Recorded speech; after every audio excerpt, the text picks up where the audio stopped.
The Galactic Conclave had been around for a very long time, 11,000 years to be exact. In all those years, the Conclave had seen a lot of things. New stars being born, old ones dying, wars between species that lasted centuries, peace treaties that lasted longer.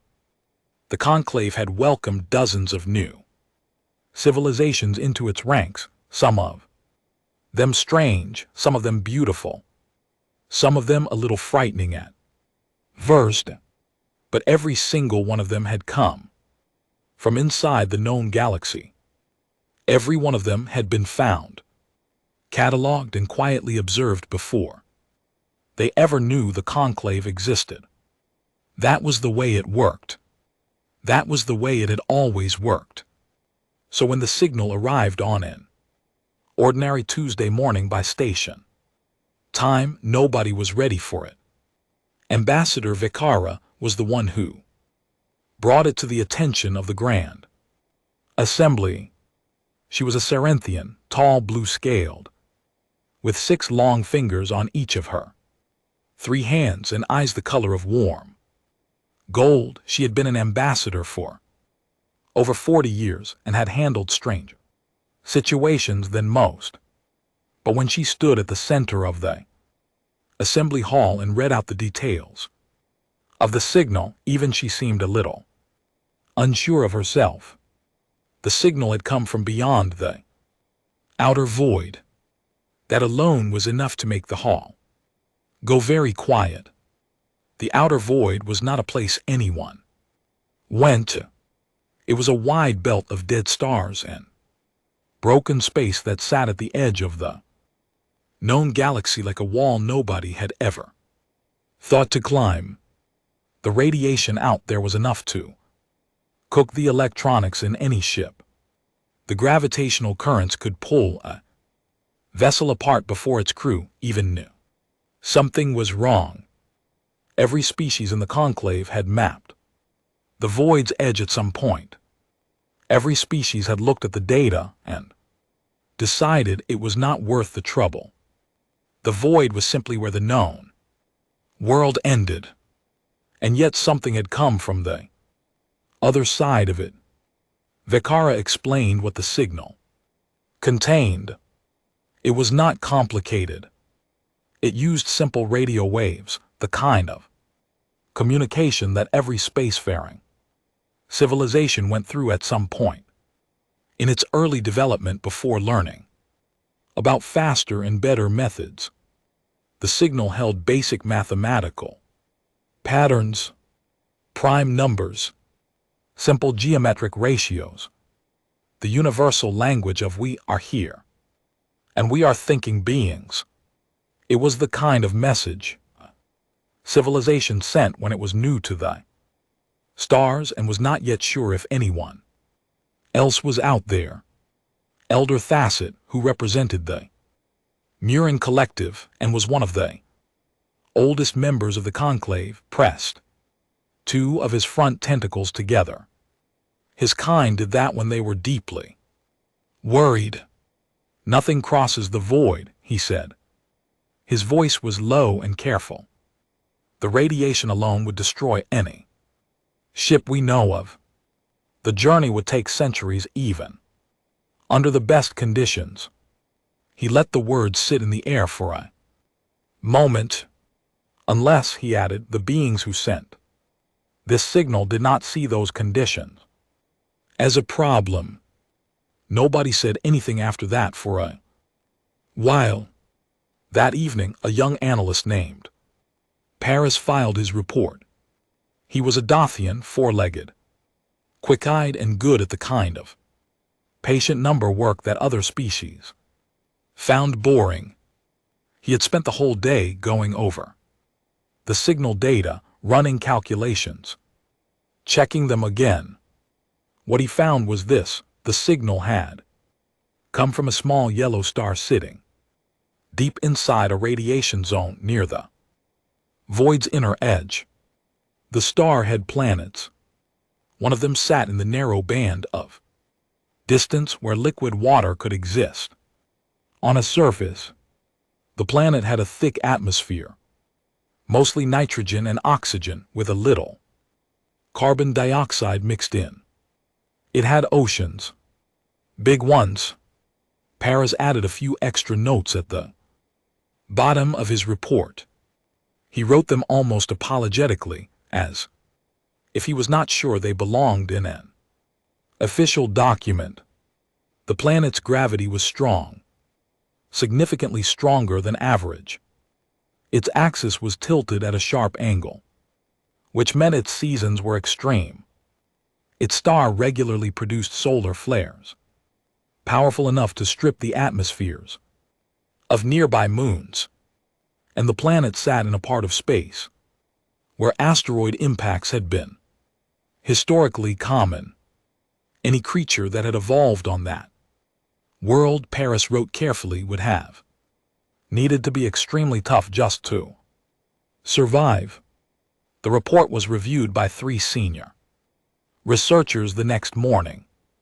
All 3 of them read the extra notes at the bottom.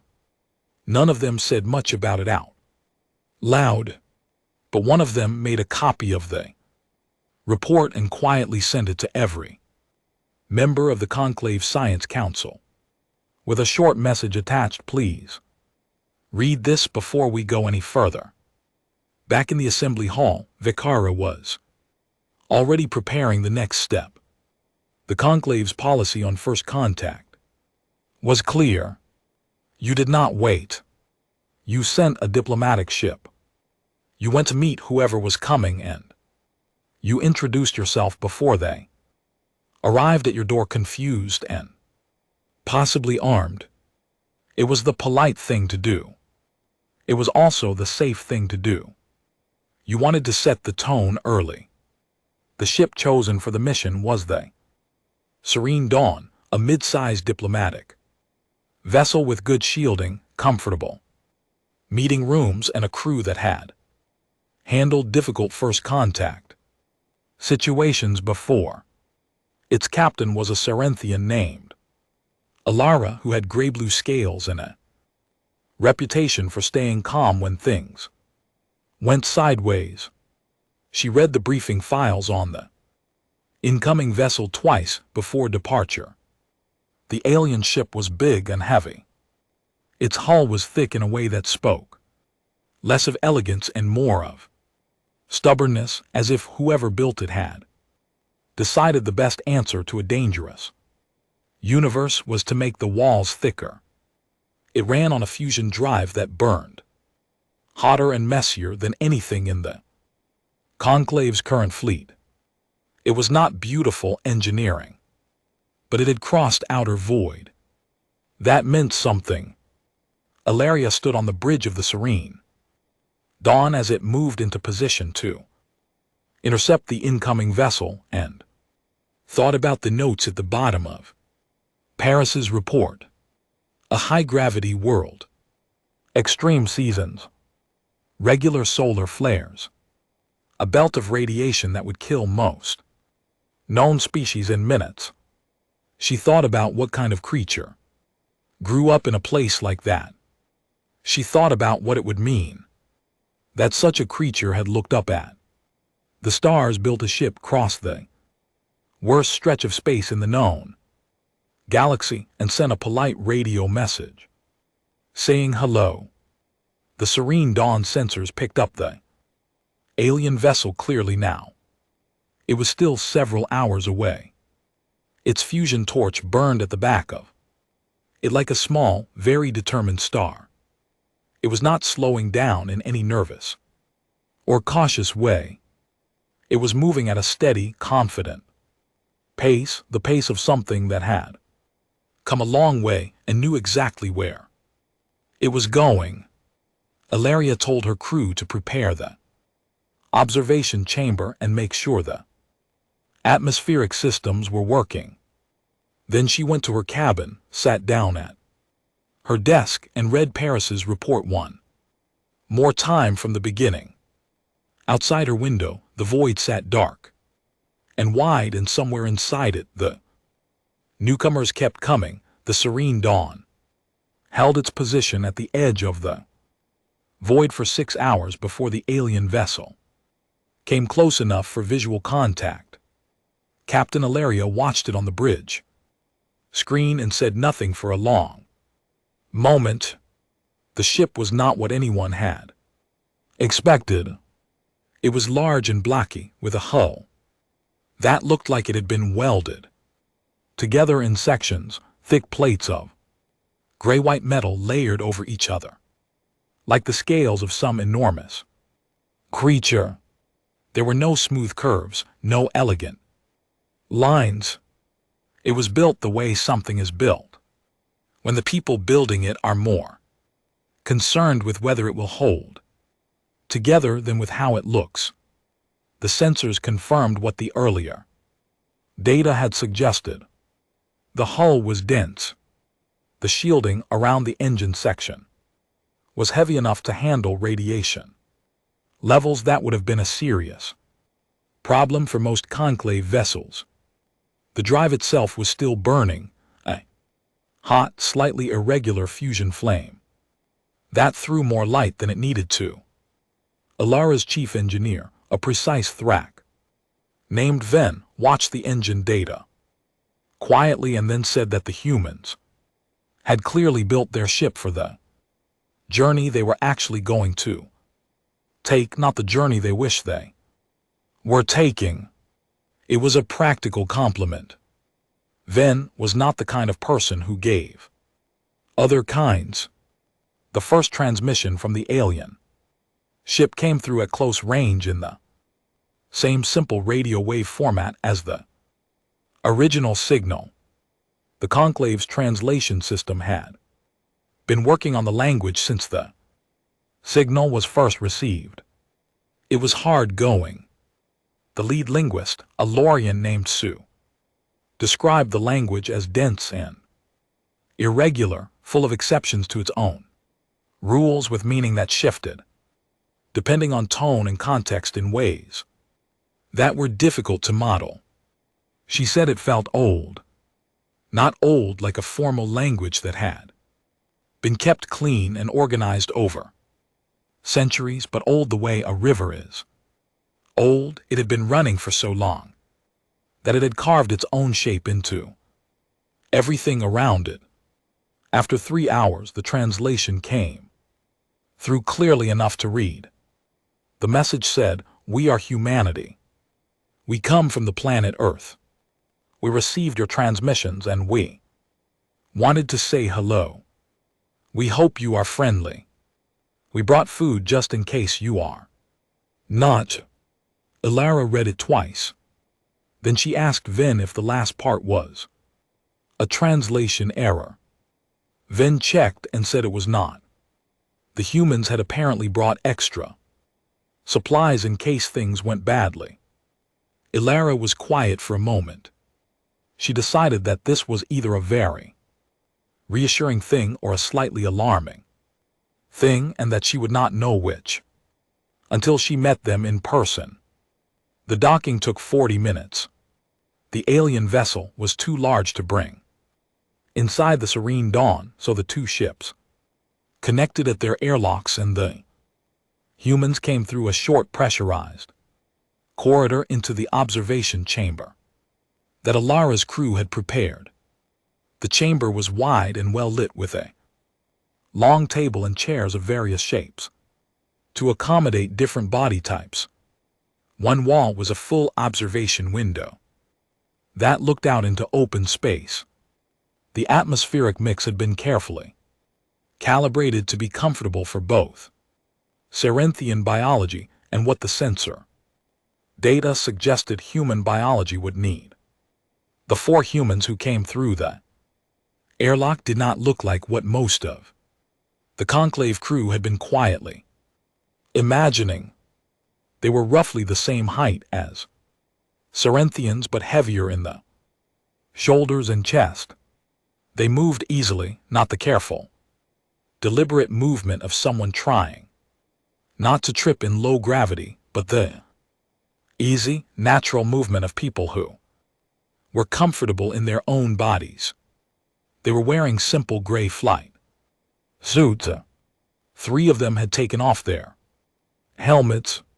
The fourth, a tall, broad man named Cole, was still holding his, looking around the observation chamber with an expression of open, relaxed interest. When he spotted the observation window and the stars beyond it, he stopped and stared for a moment. "Oh," he said quietly. "That is something."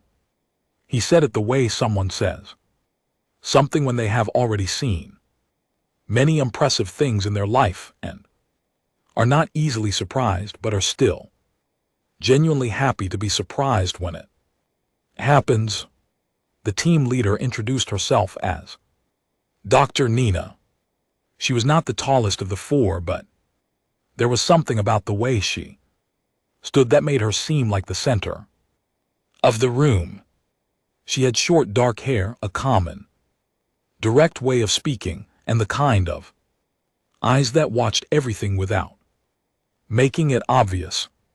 She extended one hand toward Alara, palm out in the greeting gesture the briefing notes had described. Alara had 3 hands and none of them were quite the right shape for the motion, but she did her best. Nina smiled. She had a lot of teeth. All 4 of them did more than most conclave species and much harder looking. The other 2 team members were introduced as Dr. Lena, the mission physician, and a quiet man called Ray, who was listed as the mission's navigation and communication specialist.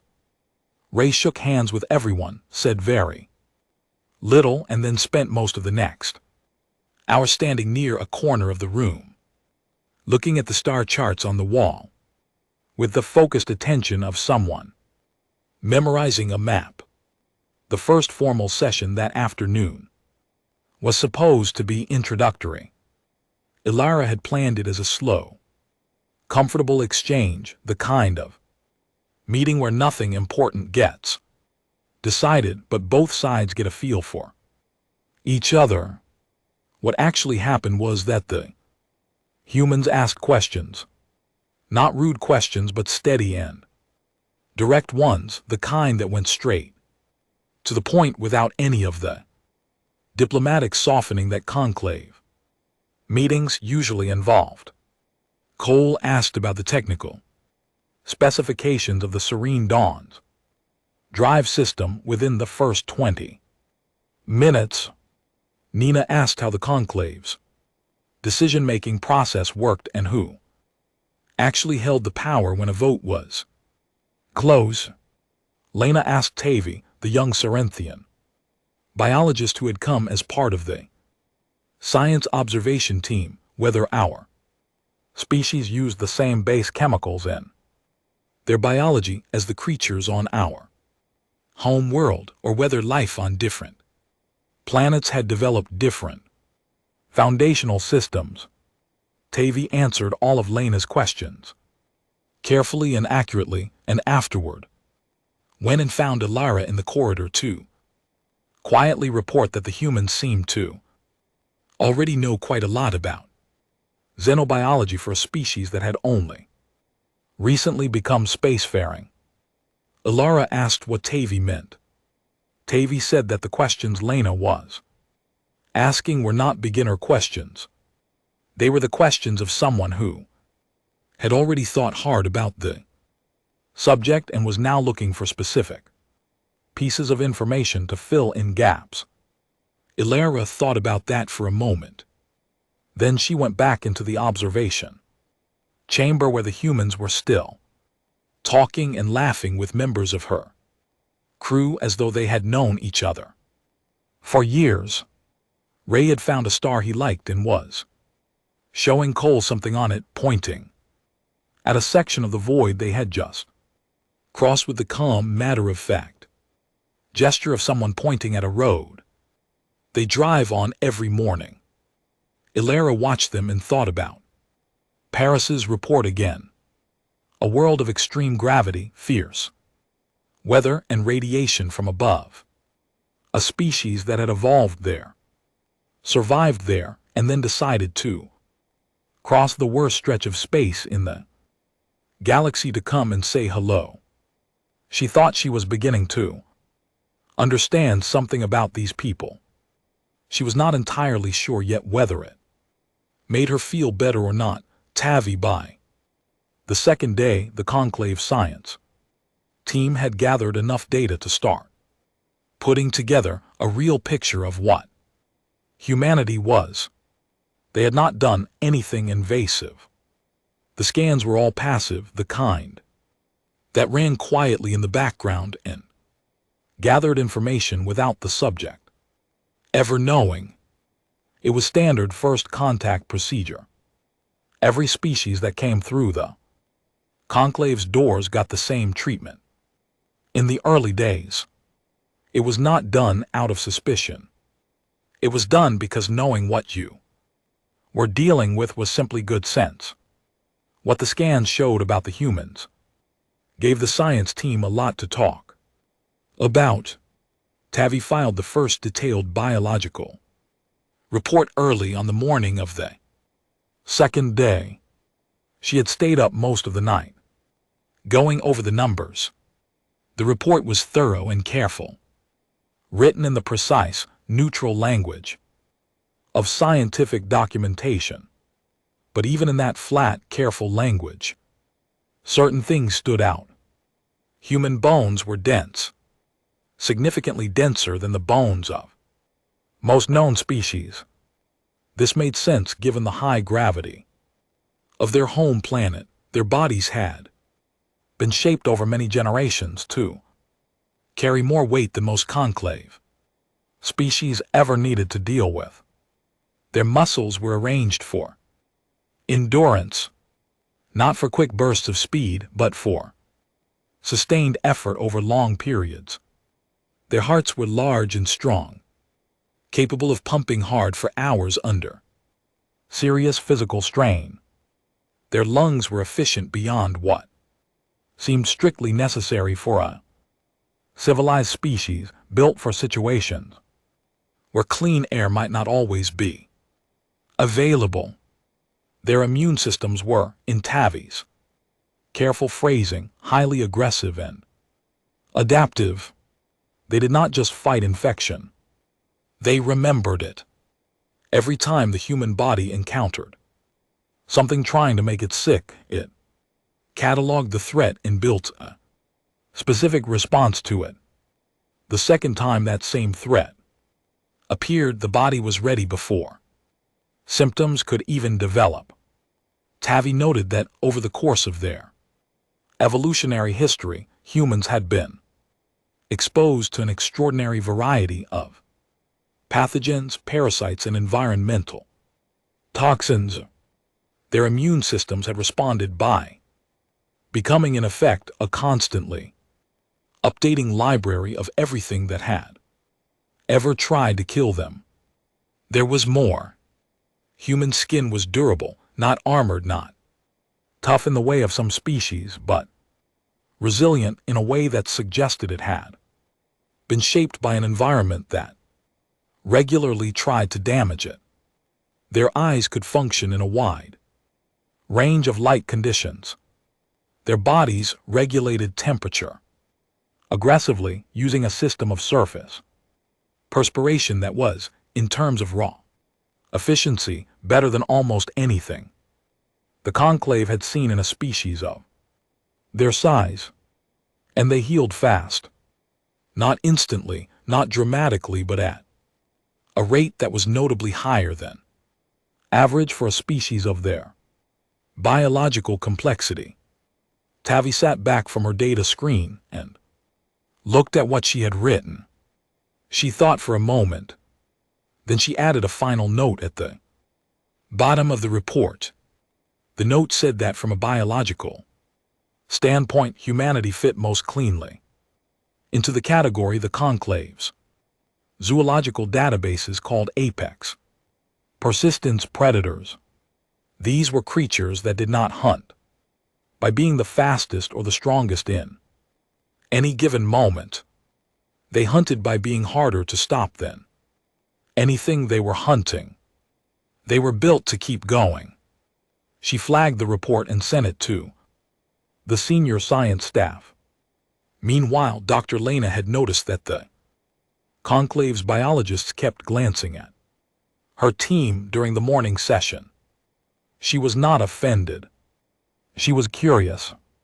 She walked over to where Tavi was sitting and asked in a pleasant and direct way what they were looking at. Tavi explained about the passive scans. Lena said that was fine and asked if they had found anything interesting. Tavi hesitated, then mentioned the bone density readings. Lena nodded and said that made sense. Earth's gravity was strong, she said, and humans had been living in it for a very long time. She mentioned a few other physical details without being asked. Temperature range humans could operate in without equipment, the altitude range, the pressure range. She mentioned that humans could go without food for a surprisingly long time before it became a real problem, and without sleep for a shorter but still notable time. She said all of this in the same easy tone someone uses to describe ordinary, unremarkable facts about themselves. Tavi listened carefully, and then, after Lena had gone back to her side of the room, opened her report again and quietly updated the section on biological resilience. Cole, meanwhile, had spent the morning in a long conversation with Perev, the conclave's chief engineer. Cole had questions about the Serene Dawn systems, technical specific questions that went well beyond casual curiosity. He asked about the ship's drive efficiency at different energy outputs. He asked about the shielding tolerances on the forward hull. He asked why the sensor array was positioned where it was instead of somewhere else that he pointed to on a diagram, which Perev admitted would actually have been a more logical placement. Perev asked where Cole had gotten his engineering background. Cole said he had studied it formally and then spent 20 years fixing things that kept breaking in environments where it was not easy to get replacement parts. Perev, who had spent 40 years solving engineering problems for the most advanced civilization in the known galaxy, found himself in the unusual position of genuinely enjoying the conversation. That afternoon, Ray did something that nobody on the conclave crew noticed at first.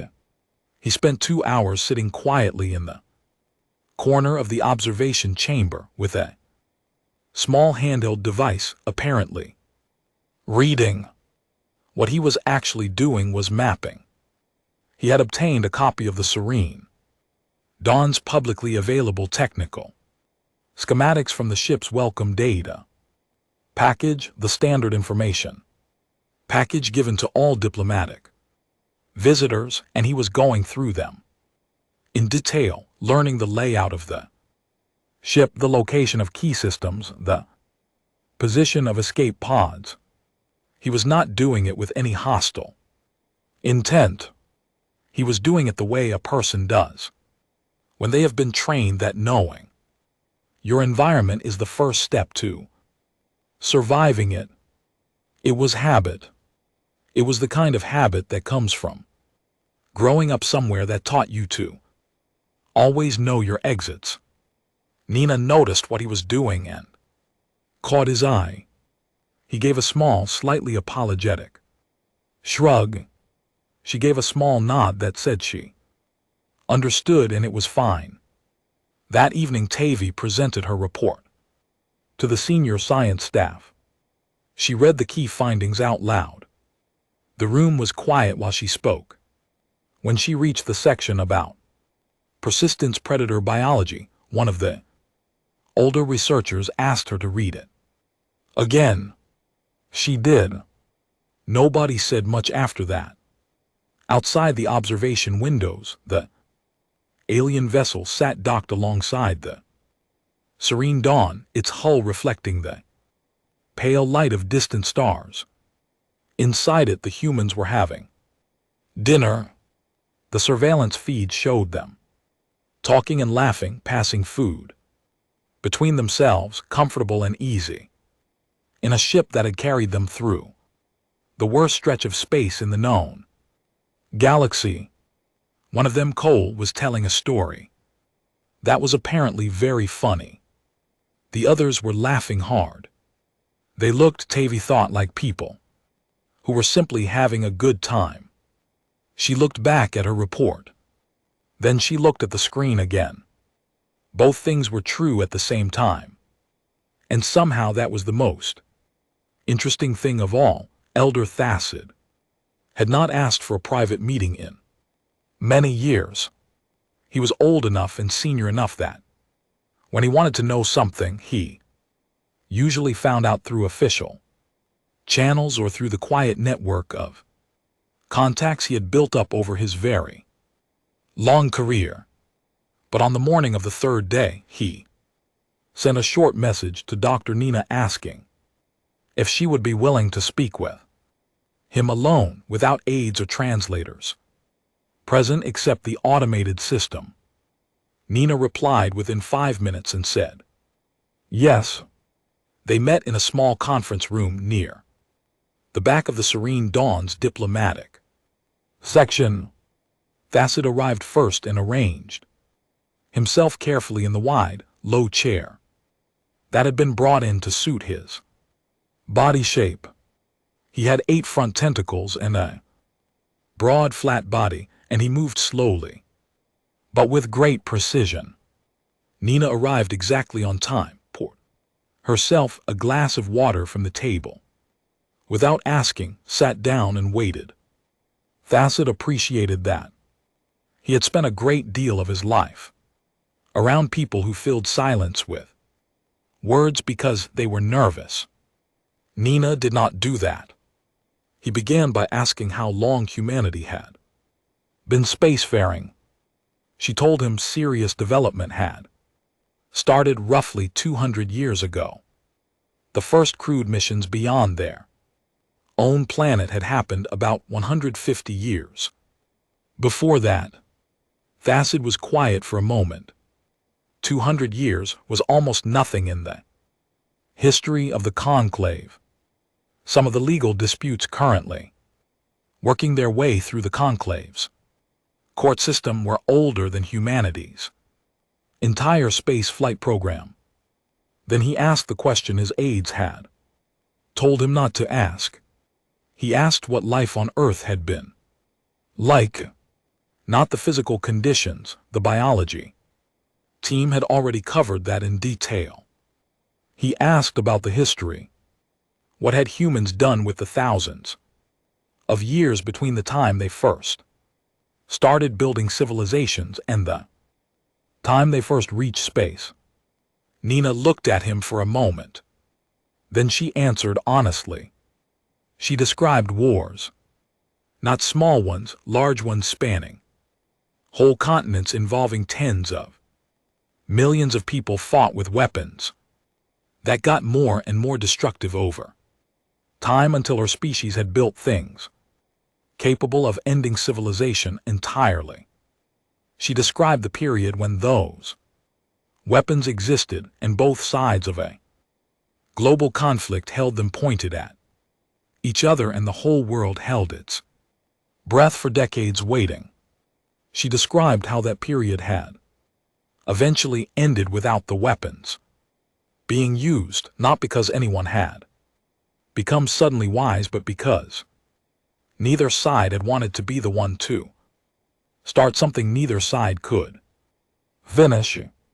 She described disease, sicknesses that had moved through human populations before medicine existed, killing so many people in so short a time that entire cities had been emptied, and the long work over generations of understanding those diseases and learning how to stop them.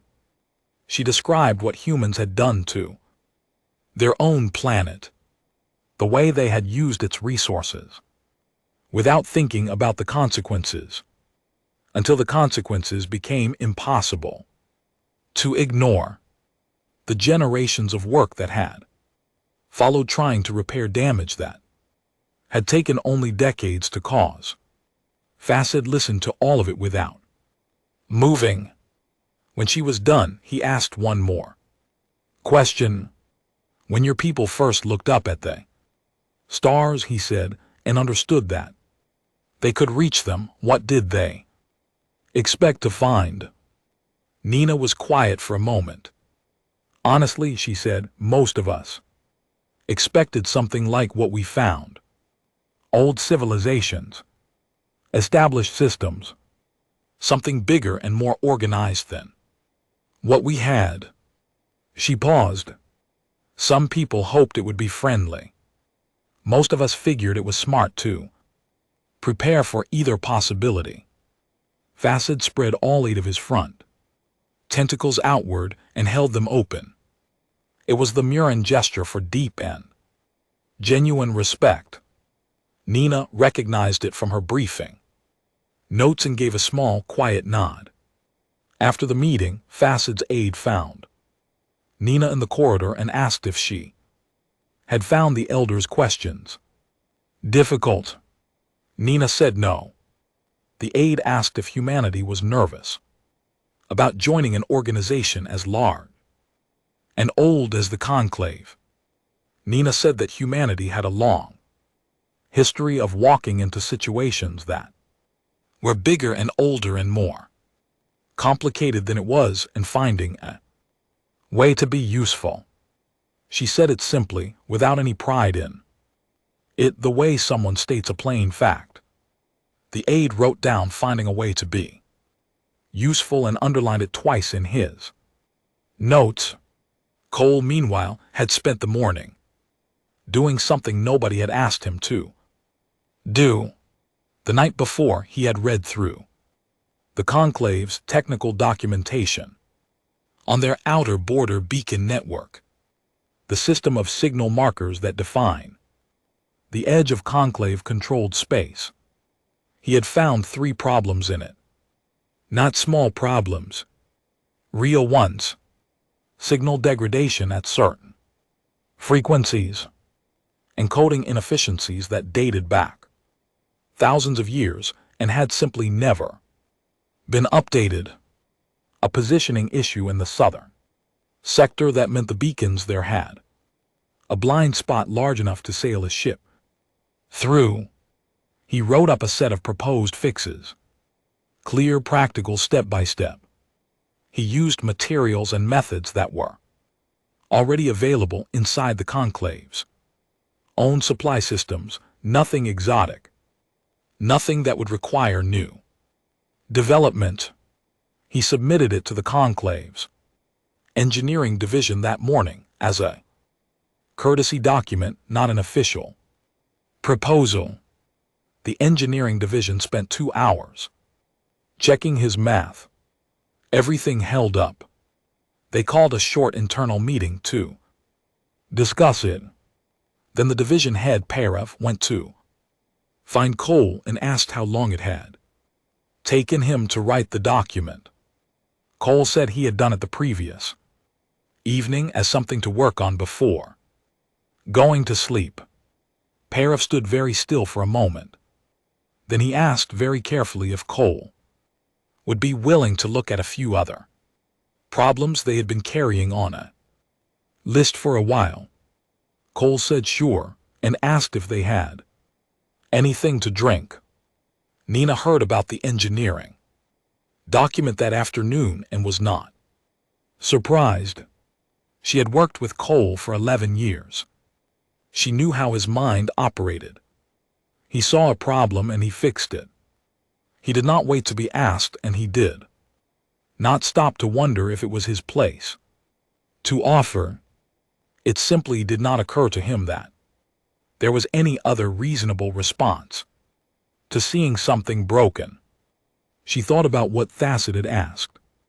Sir, what had humans expected to find in the Stars.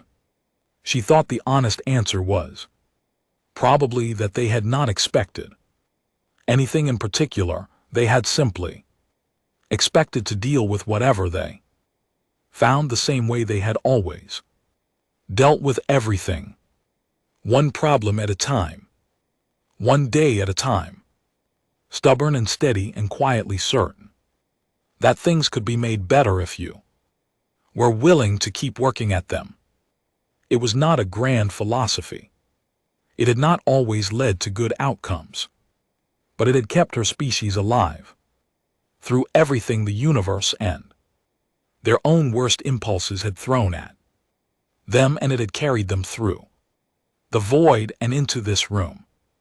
She figured it would probably keep working a while longer. The vote happened on the 7th day. It was not the final step in the process. Full membership in the Galactic Conclave took years of formal review, legal agreement, and cultural exchange. But the provisional membership vote was the first real one. It was the one that said, yes, we want to know you better. It was the one that opened the door. The result was 411 votes in favor, 12 abstentions, and 3 against. The 3 votes against came from smaller species delegations that cited the Conclave's own charter, which suggested 500 years of space flight as a baseline for evaluation. They were not wrong to cite it. The charter said what it said. But the charter had also been written 11,000 years ago by species who had never imagined that a civilization barely 2 centuries old would cross the outer void on their first serious attempt and show up at the Conclave's door with engineering proposals and medical databases and a very calm attitude about the whole thing. The Thrak representative, Ven's elder cousin, voted against and then went and had a long conversation with Ven. Afterward, Ven told him what he had seen over the past week. The elder cousin listened carefully. He did not change his vote. The vote was already done, but he sat quietly for a long time after Ven finished speaking. The reception that followed the vote was warm by diplomatic standards. The Conclave's member species brought gifts. The Ossini brought woven sculptures made of light, delicate structures that moved slowly in the air and changed color, depending on the angle you viewed them from. The Valorians brought a living, mathematical poem, which was a Valorian art form that had no direct translation, but that produced a deep physical sensation of calm and order in most beings that experienced it. Elder Thasset presented a carved stone that had been worked on by 3 generations of Murin craftspeople. It depicted the meeting between a tentacled figure and a 2-legged one, standing side by side at the edge of what was clearly meant to be the void. The humans brought gifts too. Dr. Lena handed the Conclave's medical division a data drive containing a complete catalog of every disease, parasite, and pathogen that humanity had ever encountered, along with detailed documentation of every treatment, vaccine, and cure that had been developed against them. It was thousands of years of medical history, organized and indexed and ready to use. She explained that Earth had been a difficult place to live in biological terms, and that humans had spent most of their history in a constant war against things trying to make them sick. They had won most of those battles. The data was the record of how the chief of the Conclave's medical division spent 20 minutes reading through the catalog's index. Then he looked up at Lena and said that at least 4 of the treatment methods documented in the first section alone were more effective than anything currently in use in conclave medical practice for equivalent conditions. Lena nodded and said she hoped it would be useful. The chief of medicine was quiet for a moment. He said it would be very useful. Cole gave the engineering division the complete technical schematics for the human vessel's drive system, including all the modifications the crew had made during the journey through the void. The notations in the document explained each change, why it had been made, what problem it had solved, what the results had been. Perev read through the whole thing twice. Then he called two of his senior engineers into his office, closed the door, and showed them the section on void transit shielding. The section described how the human crew had dealt with radiation levels that the Conclave's own models classified as unsurvivable for any known vessel design. They had not done it with new technology. They had done it with existing technology, rearranged and reinforced ways that the Conclave's engineers had simply never tried because they had never needed to try, because they had never gone into the void. One of Perev's senior engineers read the passage 3 times and then quietly said that 2 of the problems currently on the Conclave's long-term unsolvable list had probably just been solved. Perev told her to start the paperwork. That evening, Nina and Captain Alara shared a meal together in the serene Dawn's main corridor. It was the last evening before the human vessel would detach and begin the long journey back to Earth. The food had been carefully prepared. Dishes from both species, adjusted to be comfortable for the other. Neither of them said much about the food. Both of them said polite things about it. Both of them quietly ate around the parts that did not quite work. Alara asked Nina what came next. Whether Earth would send more ships. Whether formal trade talks would begin. Whether humanity was ready for the long, complicated process of actually joining a civilization 11,000 years older than itself. Nina said yes to all of it.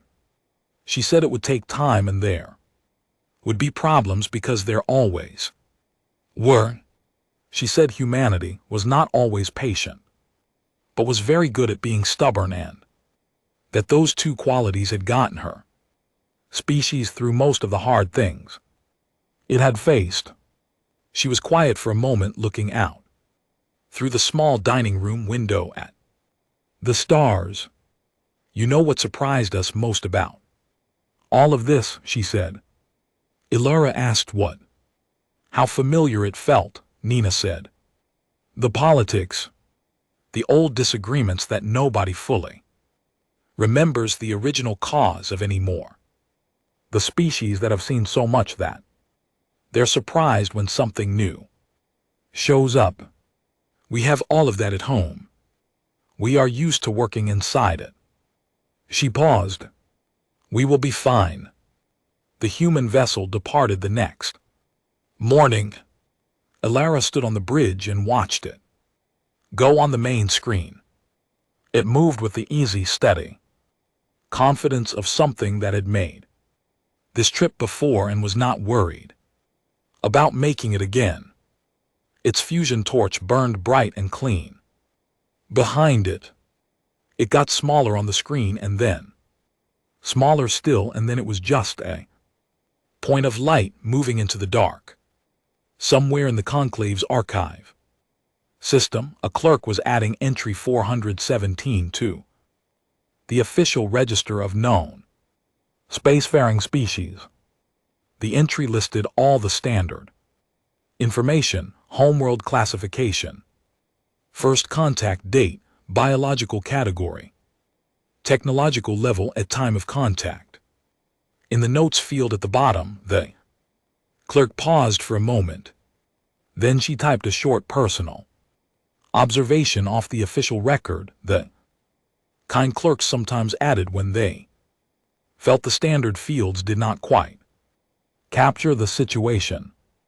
She wrote, "I think they are going to change things." She did not say what things. She did not need to. She had read the reports. She had watched the footage from the 7 days of meetings. She had seen the engineering documents and the medical database and the schematics of a ship that had crossed the void and come home intact. She saved the entry, closed her screen, and went to make herself something to drink. Outside the station's observation windows, the galaxy turned slowly in the dark, the same as it always had. 11,000 years of order and history and careful, measured progress. And somewhere at its edge, pointed inward, a small bright light was moving steadily toward the center of it all.